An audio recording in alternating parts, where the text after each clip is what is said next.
Welcome sa Turuan Kita. At ang ituturo ko ngayon ay ang pag-install ng Google Browser o Google Chrome web browser. Ang web browser o karaniwang tinatawag na browser ay isang software application na kumukuha o nagtatanghal to display in English ng informasyon sa internet o sa World Wide Web. Ang Windows ay isang operating system ng computer at ang operating system naman ay isang koleksyon ng software na namamahala ng computer hardware at ito din ay nagbibigay ng serbisyo o service para sa computer. Manorya o majority ng Pilipino ay marunong gumamit ng Windows kaysa sa Apple OS o Mac OS. Karaniwan, ang Windows ay may isang web browser at ang tawag nito ay Internet Explorer. Dito natin i-download ang bagong browser at ang tawag ay Google Chrome. Ngayon, buksan natin ang IE o Internet Explorer, ang default web browser ng Windows.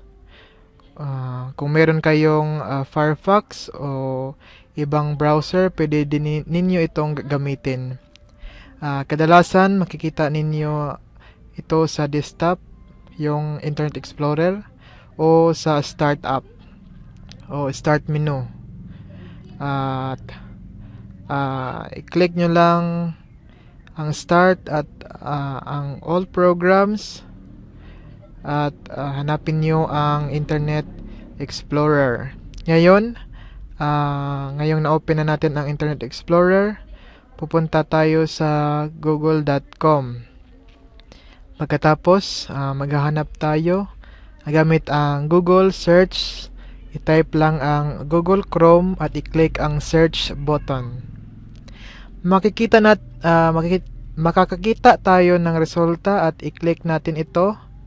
Lalabas ang Google Chrome web page, tapos i-click natin ang i-download o download. I-download ang Google Chrome. At merong lalabas na mensahe, i-click ang tanggapin at i-install.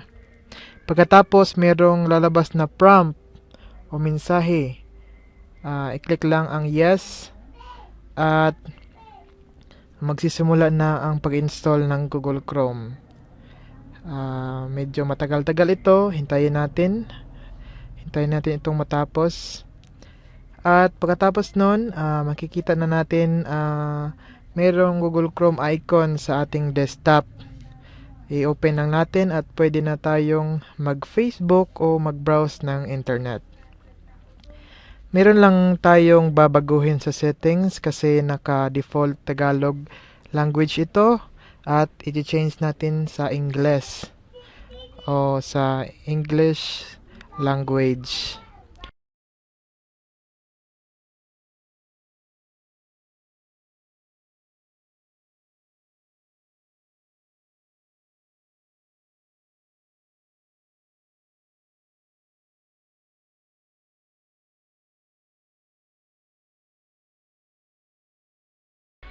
O kung meron kayong mga bookmark o nagbo-bookmark kayo, pwede din ninyong i-synchronize ang inyong Google Chrome sa iba pang mga PC ninyo o sa iba pang mga device ninyo, kagaya ng Android o iOS devices, mga iPhone, iPad na merong Google Chrome. Isa-sign in nyo lang ang inyong Google account. So, sa ibang video, tuturuan ko kayo paano mag-create ng Google account o Gmail. Maraming salamat at abangan pa ang ibang mga video sa Turuan Kita sa YouTube channel. At maraming salamat. Ito po si Kuya Eman. Abangan ang iba pang video ko dito sa YouTube. At maraming salamat. Ito po si Kuya Eman.